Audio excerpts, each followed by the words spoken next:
Mirë mbrëma të gjithëve, ja kur I takohemi me personalen, sonte për të pasur një tjetër të ftuar të veçantë. Do të flasim sonte për një ndër figurat më të shquara që ka Shqipëria, dhe ai është pikërisht Fanoli. Dhe kemi për të folur edhe rreth një botimi shumë interesant sonte, me gazetaren dhe studiuesen Entela Komnino, pikërisht për e vërteta për Nolin. Mirë mbrëma, pikë së pari, mirë se erdhët në personale. Mirë se jetëm. Në fakt, ky libër juaj dhe ky studim ka një titull që doja t'ju pyesja, a është provokues apo është sinqert? E vërteta për Nolin.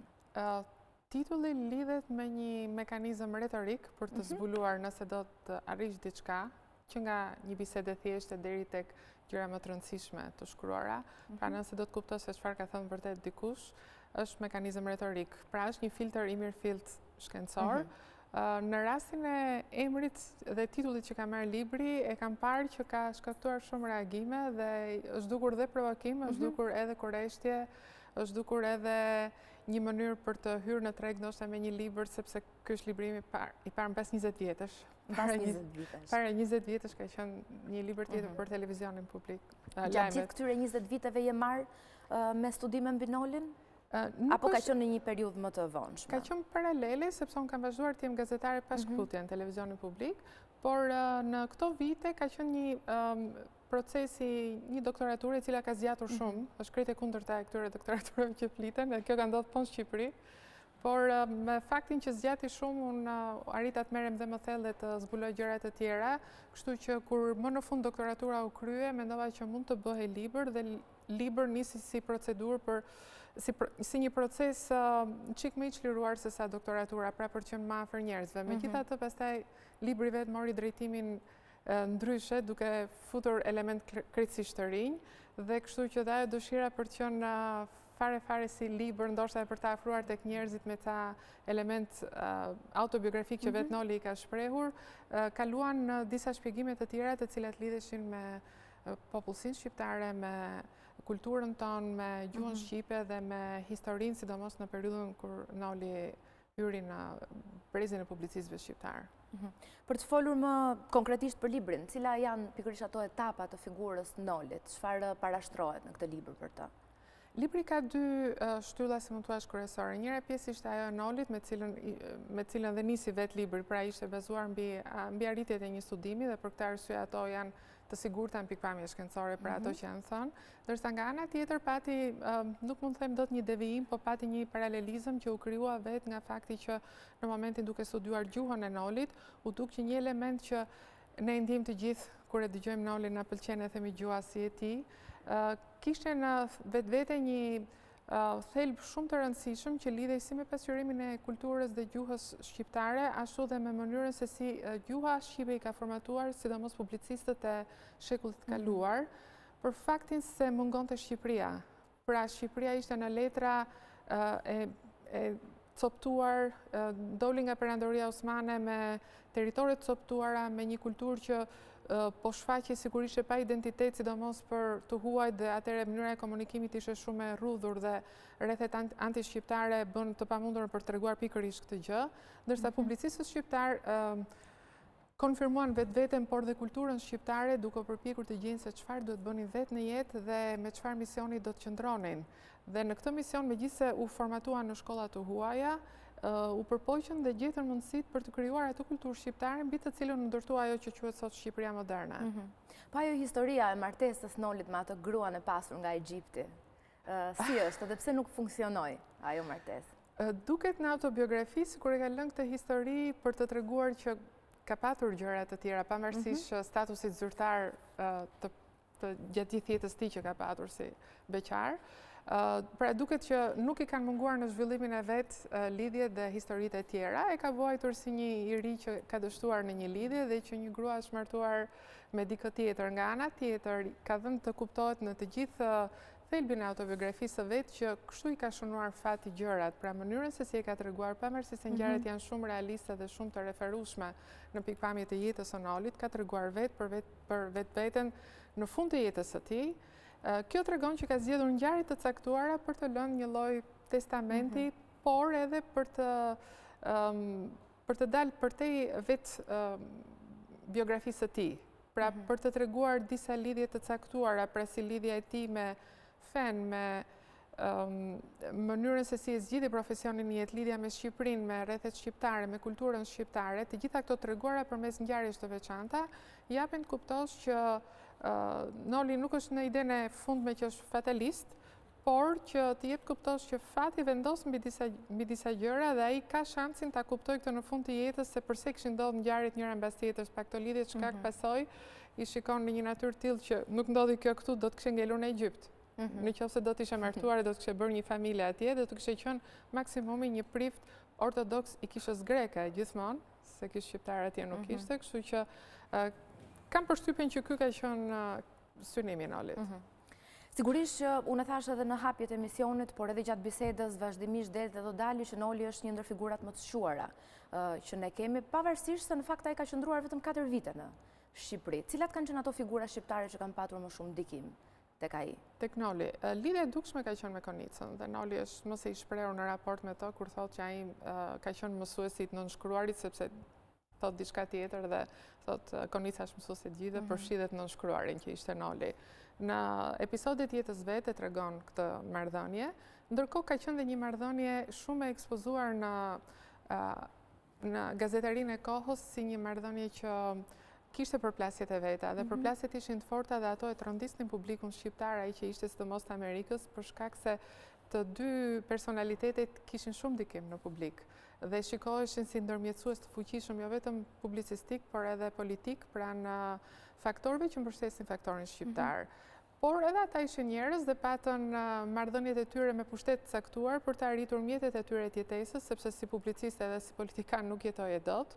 Kështu që në këto lloj raportesh shfaqen eksese të figurës së tyre, po të nisemi sepse ishin njerëz shumë të mësuar për të shfaqur kështu lloj kontradiktesh dhe konfliktesh në publik dhe për të shkruar në mënyrë të tillë. Megjithatë, unë kam gjetur që fundi i këtyre marrëdhënieve ishte fund marrëdhënies të mëdhenj, domethënë fundi në kuptimin e kapërcimit të konfliktit që kishin. Konica thot u poqa me një njeri, me një shok të njohur, me një shok dhe mik të njohur prej kohësh dhe marrëdhëniet tona ishin si dy heronjtë e Homerit, të cilët në fillim shkëmbejnë fjalë të ashpra me njëri tjetrin, pastaj bashkohen përsëri. Në fakt, doja ta lexoja edhe pikërisht të konflikt të Nolit, ju si e keni paraqitur në librin tuaj, Heronjtë e Homerit, procese, modele dhe ide. Kjo ishte pak a shumë kjo që pikërisht po doja dhe ta citoja ashtu siç ju e keni parashtruar në librin tuaj. Sepse këto element biografik, formatues e tjerë shfaqen në vepër publicistike, sidomos shumë më tepër, edhe se sa në vepër letrare. Kështu që ato duheshin shpjeguar si polemika e shfaqur në publicistikën shqiptare midis dy personazheve dhe ku qëndronte e vërtetë kësaj polemike, sepse kjo marrëdhënie është heshtur në favor të Nolit deri në vitet 90. Pra është paraqitur sikur Konica, njeriu i ndaluar në Shqipëri për t'u lexuar, ishte ai që e meritonte sepse Noli ishte i pagabueshëm dhe e meritonte që të ishte kështu. Ky ka qenë një nga synimet e mia kur kam nisur studimin e Nolit, që të ekspozohen dhe të aktivizohen mendimet të cilat e kishin bërë edhe më të largët figurën e Nolit. Ishte dukur sikur e kishin ruajtur, por e kishin bërë më të largët, ndërsa kur thua faktet jetësore, njerëzore, është krejt normale që secilit kishte zgjidhjet e veta për çështje personale dhe në pikpamje tjetër të mos dëmtoheshin pastaj ato qëllime dhe misionet të cilat ata i kishin, vazhdonin të kishin pavarësisht konfliktit tyre. Ju keni shkruar gjithashtu në librin tuaj që Noli krijoi vetë kushtet e krijimit. Çfarë do të thotë kjo?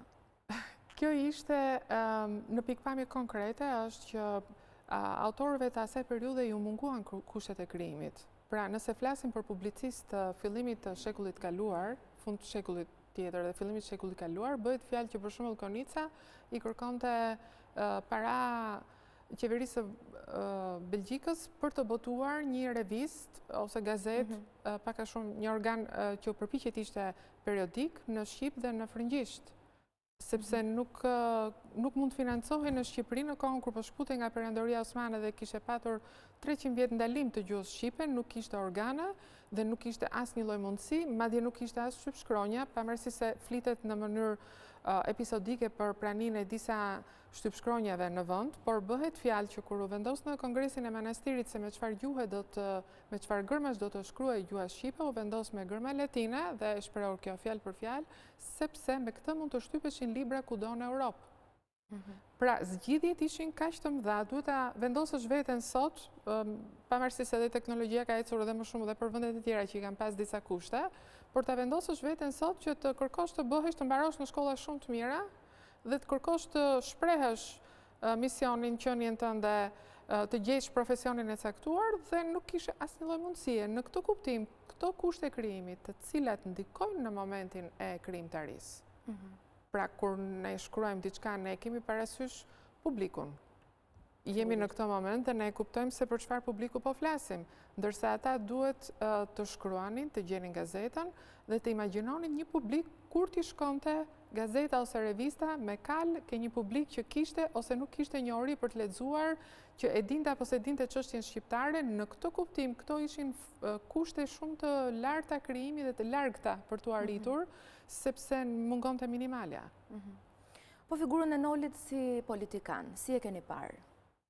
Figura e Nolit si politikan është figura më e tërhequr, ose pjesa më e tërhequr e veprimtarisë së tij, pavarësisht që arriti të jetë kryeministër i këtij vendi, që është figura më e referuar sot, por si politikan në kuptimin brenda një qeverie ose brenda një spektri politik të një vendi, nuk ishte, si thuash, totalisht në dorë të tij ky pozicionim, por nga ana tjetër nuk arriti të përfundonte vepra dhe u vu përballë njerëzve si Zogu, për shembull, i cili realizoi gjërat sipas realitetit shqiptar, sipas fqinjve dhe sipas gjithë tjerave, dhe mbeti ai, domethënë nëse do t'i shohësh jo si kundërshtar politik, por nëse do t'i shohësh si rival politik, ngeli më i ekspozuar me një arritje të caktuar për Shqipërinë sesa Noli, i cili dështoi në 6 muaj kryeministër. Por ndërkohë të habiste, dhe për kjo më ka bërë më shumë përshtypje nga të gjitha, një fjalim në lidhjen e kombeve kur kërkon një hua, në pikpamje retorike është një fjalim i përkryer, i shkëlqyer dhe thot në pjesën kur e kanë zbardhur, thonë që dhe kanë duart trokitur në fund, por nuk ja dhan huan. Dhe pyetja ime kryesore është për çfarë ka folë në këtë mënyrë. Pra, në këtë pikpamje, Noli ishte i shkëlqyer në pikpamje retorike, në të folur, në tekst, ndërsa për të realizuar një politikë të caktuar nuk ishte në dorë të tij, por nuk dhe zgjodhi në bazë të njohurive që kishte, nuk e zgjodhi në mënyrën e duhur. Duke qëndruar edhe pak pikërisht tek pikpamja e ligjëratave, fjalimeve të tij që duket sikur edhe për kohën janë shumë reale, shumë aktuale. Kjo është sepse Shqipëria nuk ka ndryshuar apo sepse vizioni i Nolit ka qenë përtej kohës apo rrethanave? Ata kanë folur më shumë se sa një publicist ose sa një kronikan i sotshëm, të gjithë, domethënë, dhe dallohet në shkrimet e shumicës prej tyre kjo, por tek Noli është më i shprehur se është më i ndjeshëm dhe është më apelativ ndaj asaj që shkruan, më i drejtë për drejtë. Nuk mund thuash që Shqipëria nuk ka ndryshuar gjithçka. Ka një lloj gjendje të brendshme të fenomenit, të raporteve. Pra, nëse një ditë na zgjojnë studentët dhe na thonë që ne nuk është se jemi të varfër, por ju po na vidhni, atëherë duhet kuptojmë çfarë është ky fenomen. Në kohën e Nolit dhe të Konicës, ose Konica shkruante që një student shqiptar që kishte studiuar jashtë vinte në Shqipëri dhe përballej drejt për drejt me korrupsionin. Këto lloj raportesh janë të tilla që kanë gjurmën e shoqërisë të vendit dhe na bëjnë që na duken të ngjashme realitetet. Sigurisht nuk mund të zgjidhen me të njëjtat individ, me të njëjtat mjete, forma dhe mekanizma, por nga ana tjetër në vendet me tradita të mira dhe që i kanë vënë veshin shkrimtarëve dhe artistëve, gjërat nuk përsëriten minimalisht. Ju pyeta pak më parë, Entela, për faktin e atyre 20 viteve hulumtimeve, pjesës që i keni dedikuar këtij studimi deri në këtë botim, pasi në fakt Noli është një figurë shumë e studiuar. Çfarë ju shtyu që ta zgjidhnit këtë figurë dhe si proceduat?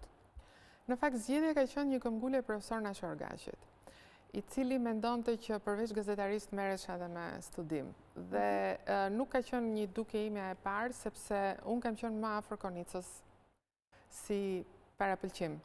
dhe me konicën ka mbrojtur diplomën. Ndërkohë, po profesor Nash Orgaqi na kishte angazhuar kur ishim në vit të dytë në shkollë të lartë për të zbardhur prozën e shkurtër të konicës. Pra ne ram në kontakt unë dhe një vajzë tjetër e kursit, ram në kontakt me konicën në kohën që ai ishte ndaluar në Shqipëri, sepse ato resurse i kishin shumë të kufizuar në bibliotekë kombëtare dhe i zbardhëm me dorë, i shkruajtëm me dorë të gjitha këto që mund të gjesh sot të shtypura kudo. Habia ime ishte shumë e madhe. Unë vetë në letërsi kisha kaluar nga liceu artistik, pra nga një shkollë artistike e cila më kishte lënë vizion tjetër dhe pak a shumë të lirë nga këto skemat e Shqipërisë. Më kishte ndihmuar jashtëmase, pavarësisht se ishte shkollë e vështirë në atë periudhë për shkak kushteve, mundësive, instrumentin e kishte gjithmonë jashtë shtëpisë, gjërat se natyre, por nga ana tjetër ndjeshmëria ndaj veprës letrare dhe ndaj fenomeneve të tilla ishte më e madhe dhe shumë ndihmuese. Kështu që u habita që kishte në Shqip një autor të tillë si Konica. Dhe më pas? Dhe më pas, në kohën kur mbyll shkolla, do më thënë në 90, mbas demonstratave studentëve në 90-ën, u mbyll shkolla sepse atëherë u tha që nuk doni të linë studentët votonin në një vend për shkak votave, një gjë e kësaj natyre, dhe ishte një periudhë depresioni shumë e lartë, të gjithë shikonin të iknin jashtë. Profesor Nasho më thotë prapë, shiko, kam dorëshkrimin e Konicës, Shqipëria kopshti shkëmbori Europës juglindore, do që ta bësh. Aty ishte habia pastaj ekstreme, do më thënë, nuk e di nëse e ke kapur, do më thënë, ajo pjesa e ndërtuar me një strukturë të tillë shumë të bukur, e treguar në një mënyrë sikur që të njihje veten duke qenë shqiptar. Dhe shqiptarin ashtu siç nuk e kishte parë asnjëherë të shkruar nëpër libra. Mirë, ndalemi pak tashmë edhe tek ajo që edhe ju e thatë pak më parë, një habi, por ju ka qenë edhe mënyra se si Noli ka shkruar autobiografinë e tij. Çfarë kanë qenë ato detaje që kanë bërë më shumë përshtypje? Detajet ishin, më mbeten akoma enigmatike, pavarësisht se unë i kam dhënë një lloj shpjegimi në libër, por kam dhënë shpjegim të gjatë duke parë në mënyrën se si mund shkruhet një tekst i tillë. Pra, nëse flasim për autobiografi, flasim për ngjarje konkrete që na kanë ndodhur. Kam qenë këtu, kam bërë këtë, më ka ndodhur kjo. Ne flasim për ngjarje të çuditshme në jetë dhe i themi si me njëri tjetrit, duke patur besim që tjetri ta pranoj një ngjarje dhe kur kjo është e çuditshme dhe jo nëpër masat atyre që na ndodhin zakonisht.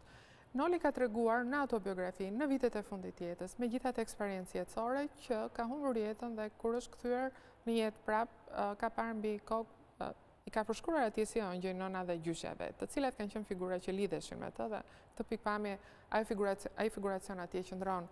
Ndërsa në një moment tjetër kur tregon se si i ka humbur është kthyer në gjendje përçarti në tren për shkak temperaturës lartë, atëherë momenti që e përshkruan me shumë hollësi, që tregon që i dukeshin se dy djajk përpiqeshin ta hidhnin në zjarr dhe dy ëngjëj që ishin nëna dhe gjyshja e ruani dhe mbronin pa ata, pastaj një kovë me ujë, dikush i hodhi një kovë me ujë dhe ky ishte i vllai që në fakt ishte me të në tren.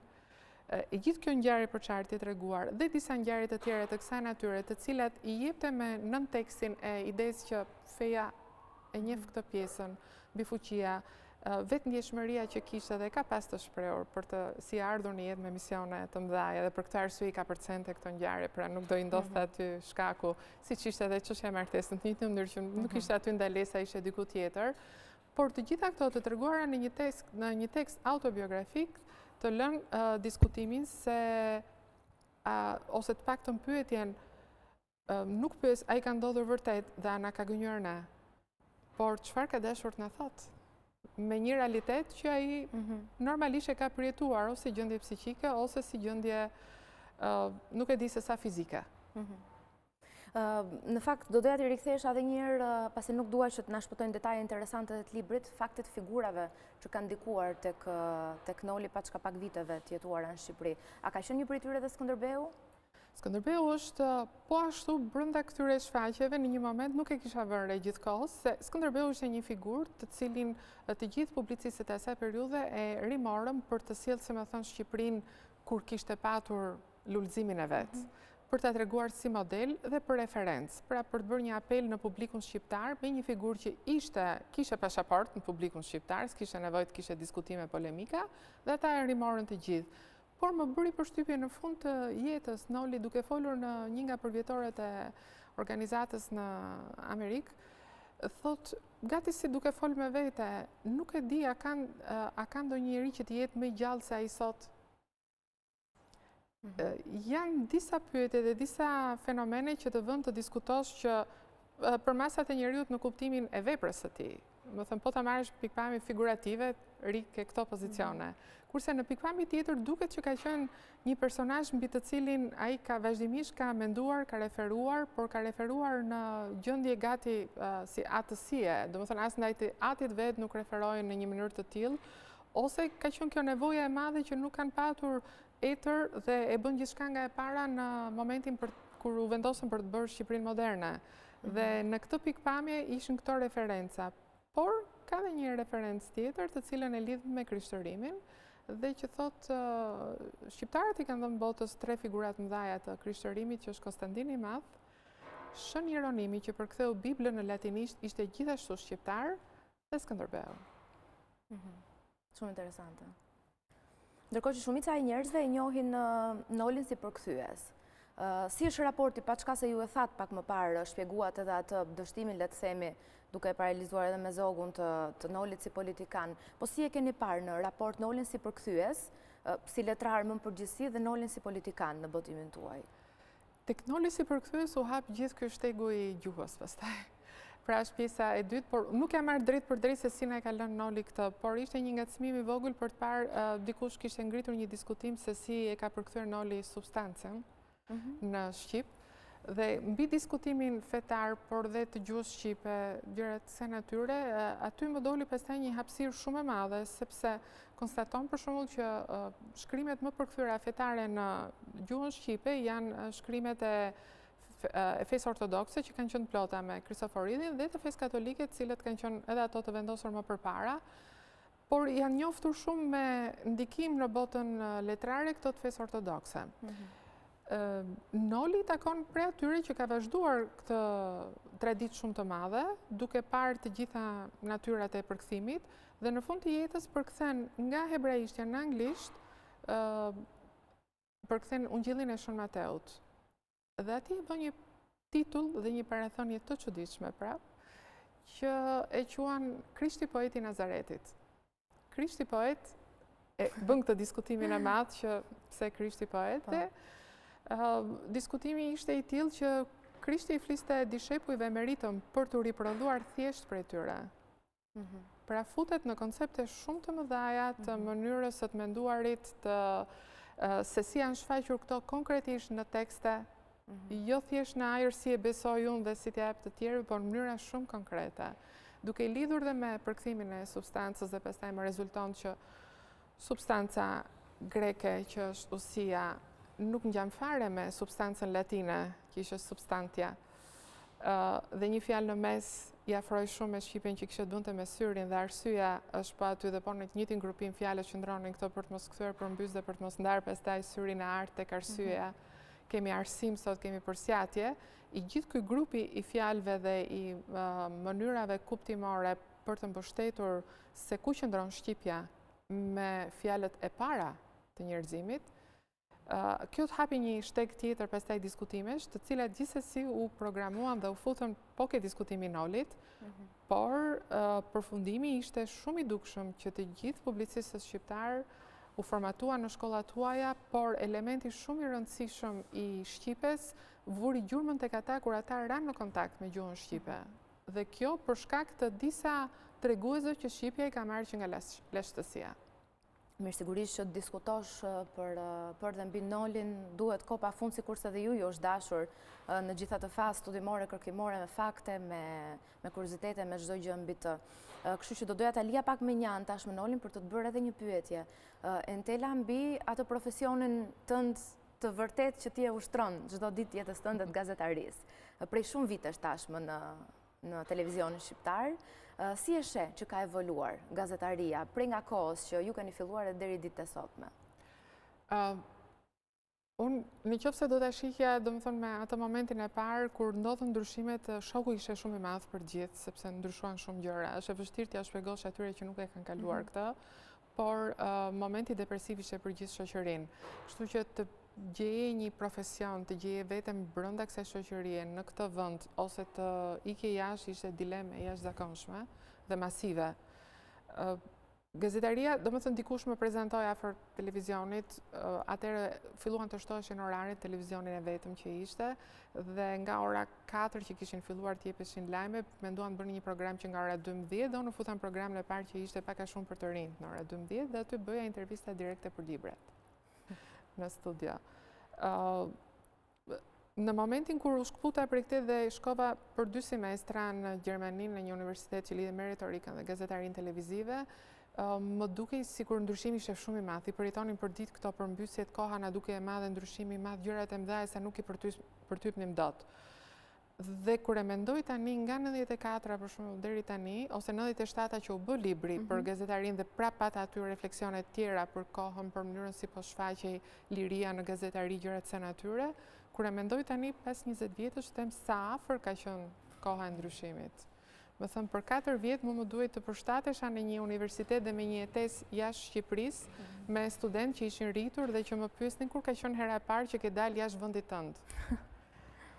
Ose që kishin ardhur deri në brigjet e Italisë në Durrës dhe gjithmonë ja tregonin ky vend është Shqipëria dhe mua më shihnin kështu si gjë e paprekshme, e ndryshme, përveç lajmeve që shpërndaheshin për Shqipërinë, dhe kur këto të gjitha mbaruan dikur me një përshtatje të caktuar mbas disa muajsh, plas filmi l'Amerika. Dhe aty pastaj shkuan gjithë gjërat prapë në tokë nga e para, dhe ndikimi shumë i keq, tani e shoh dhe sa problematik ka qenë filmi. Por pak a shumë ka qenë një situatë që është identifikuar çdo gjë që doli jashtë Shqipërisë me pjesët e errta dhe negative që ju interesonte medias, ose që një frym shumë të keqe që me sa duket ka patur synime të caktuara. Tu po ndjekim edhe disa pamje. Ana Oksa. Është një intervistë kjo, Ana Oksës? Intervistë me Ana Oksën, kur ka ardhur në 96 duhet të ketë qenë, sepse ka ardhur në Shqipëri për festivalin e këngës, dhe me që ne kishim kështu ekskluzivitete që bënim këto intervistat gjithmonë, unë mbuloja dhe festivalin, atëherë i kisha qef nga çështja e muzikës. Ardhja e Ana Oksës për kohën ka qenë goxha shumë e fortë, ka qenë një nga këto si thua një kundërvënie e asaj situatës, dhe unë i kam bërë një pyetje që a mendoni që do të ndikojmë publikun italian, sepse ai ishte shumë aktive në atë kohë, pranimi juaj i atësisë shqiptare. Jo, tha se bota është ndryshme, ka gjërat e tjera, unë po mësohem domethënë me këtë gjë, dhe ndërkohë që flisem me mua, flisem me të gjithë rrotull, kështu që ishte vështirë kur e montonim, se ishte diku kështu rreth e rrotull me gjithë, dhe ja shpjegonte të gjithëve këtë situatë. Por ishte shumë e prekur, dhe se kishte qenë në vendin e tatit. Ne asnjëherë nuk e kuptuam në fakt pse i jati Ana Oksës në vite aktive të Shqipërisë jetonte në Itali e tjerë, këtë nuk e kuptuam dhe s'kishim dëgjuar ndonjë gjë. Por kurse kjo është me DJ Bobon, prap nuk e di sa është për brezin tuaj, i kohës ka qenë dhe kur dha koncert në Tiranë shumë të bukur. Por e bukur e kësaj ka qenë që ishte intervistë pa transmetuar. A nuk është transmetuar kjo intervistë? Po cilat ishin arsyet? Një regjizor që duhet punonte me mua s'ishte dakord me konceptimin tim se duhet bënim diçka më të madhe, tip reportazhi, dhe çështja u zgjidh duke mos u transmetuar. Nuk mund ta kuptoj sot për shembull shtypi një gjë që media një gjë që kur është një figurë që mjafton edhe në një foto, në një postim tjetër, jo më të kesh mundësinë që të marrësh një intervistë. Ishte i pari në rendite në shumë vende të botës atëherë, dhe erdhi me hite në Shqipëri, dhe kishte edhe fjalin e dur që tha kam ardhur, se i thash shtypi ka thënë që keni frikë të vini në Shqipëri. Jo, tha nuk është frikë, thash një formë respekti. Gjeti, por ishte me idenë që ne bashkohemi me atë që keni bërë ju për Kosovën, dhe ishte një entuziazëm shumë i lartë në atë periudhë për Shqipërinë, kudo ku ndodheshe, për shumë, sidomos me të huajt. Gazetarët e huaj që vinin këtu na pyesnin gjithmonë si e bët, për çfarë e bët. Dhe ne nuk kishim vërtet përgjigje për këtë, sepse ai ishte normale që të ndodhte. Kurse mbaj mend të qellova edhe jashtë në atë kohë me delegacione, thoshin gjithë delegacionet shqiptar këto. Hera e parë që shifsha mbas kaq vitesh, përveç këtyre l'Amerikës e këto, që shifja një situatë të ndryshme dhe këta janë shqiptarët, okej. Mirë, Entela tashmë kemi ardhur në një moment që do të ndjekim rubrikën e 3 fotove, do të shohim 3 foto që ju keni përzgjedhur për personalen, pasi shënjojnë diçka për ju dhe ato do na e thoni ju. Kjo është përzgjedhja e parë. Pse kjo foto? Kjo më saktë koleksion stemash. Më bëri shumë përshtypje, po e shifja para ca kohësh dhe e kam dhe në Facebookun tim. Më bëri shumë përshtypje prania e Shqiponjës në stemat e familjeve shqiptare të mesjetës. Shqipëria duket sikur e ka ndërprer gjendjen e saj që nga mesjeta dhe këtej dhe nuk e ka rimarrë më.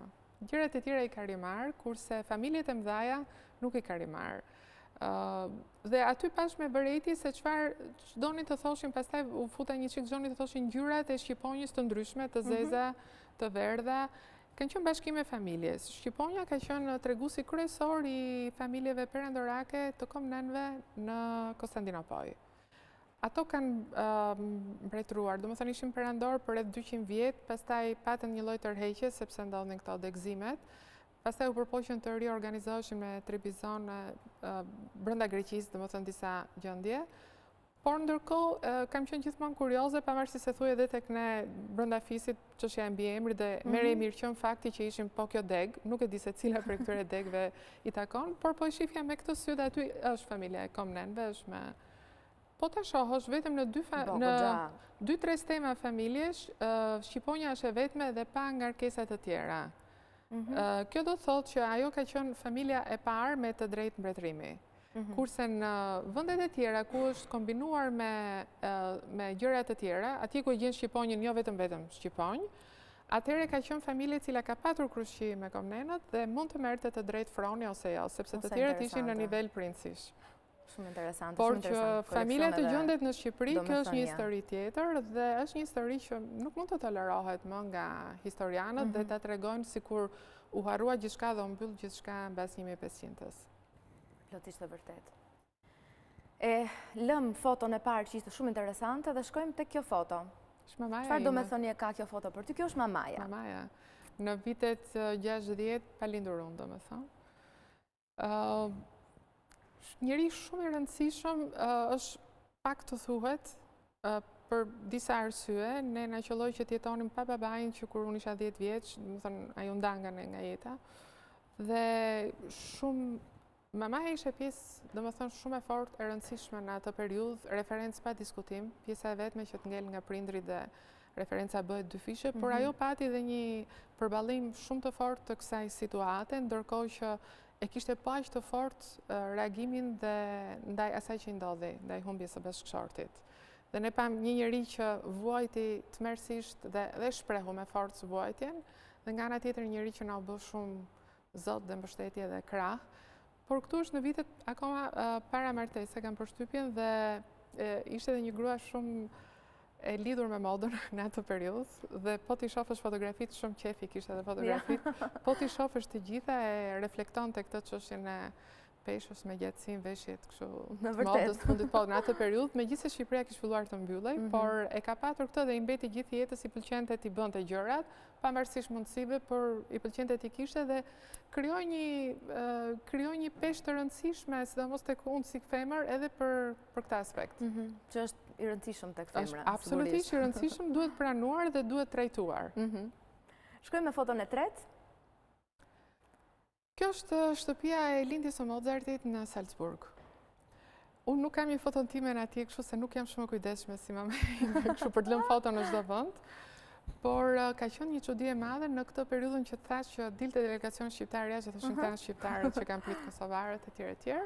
Dhe duke bërë agjendën e zakonshme që kanë këto dhe jo gjithkohës je kujdesshme ku shkon tani pastaj se e dim tjerët që janë aty dhe këta ishim me presidentin Mejdani në atë periudhë. Dhe fare pa pritur e pa kujtuar, pa e ditur, gjendem ku jemi tani, do shohin shtëpinë e Mozartit. Aty mbeta.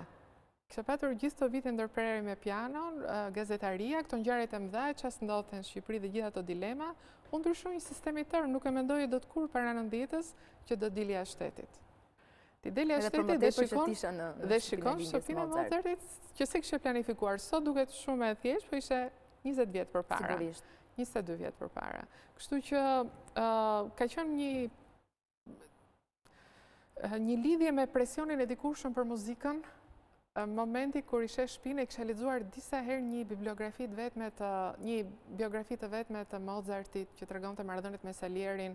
Kishim parë dhe filmin e famshëm që ka dhe është tipike për të kuptuar natyrën njerëzore dhe natyrën e gjeniut. kjo marrëdhënia e Mozartit me gjithet, që me tatin e vet dhe me Salierin, kështu që ishte shumë e fortë. Aty pastaj brenda kishte dhoma të veçanta me muzikën e Mozartit, me veshjet e premierave të operave, flauti magjik, gjërat e natyre, kështu që ishte e plot për shtypje kisha ardhe gjitha.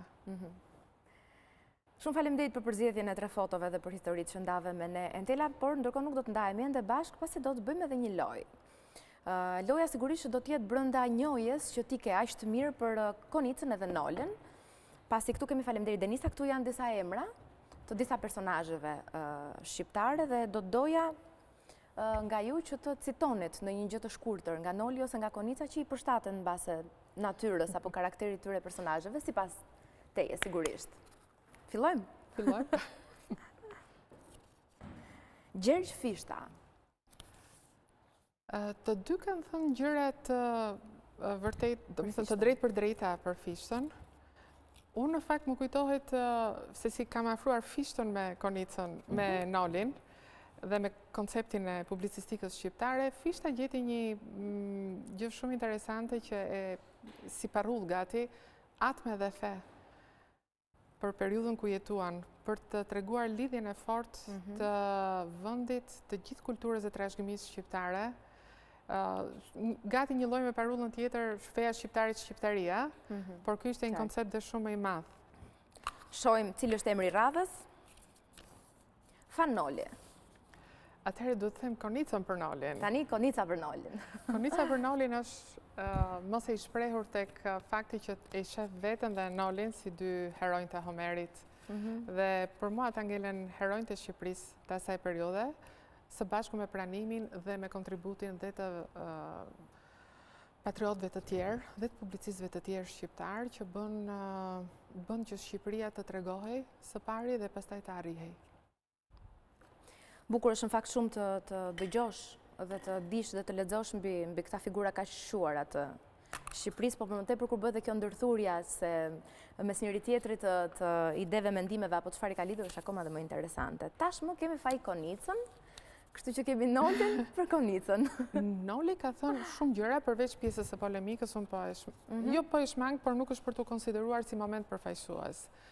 Noli ka qenë ai që mbrojti Konicën në parlamentin shqiptar në një kohë kur Noli ishte në parlament sepse dhe e sulmuan. Ndodhte normalisht dhe u kujtua dhe tha është njeriu që ka gjetur flamurin e Shqipërisë të kohës së Skënderbeut. Pra Konica ishte në gjitha pikpamjet kështu enciklopedist, manjak mbas të rejave, verifikuesi të gjitha ngjarjet dhe Noli mbyll me faktin është biri eminent i Shqipërisë.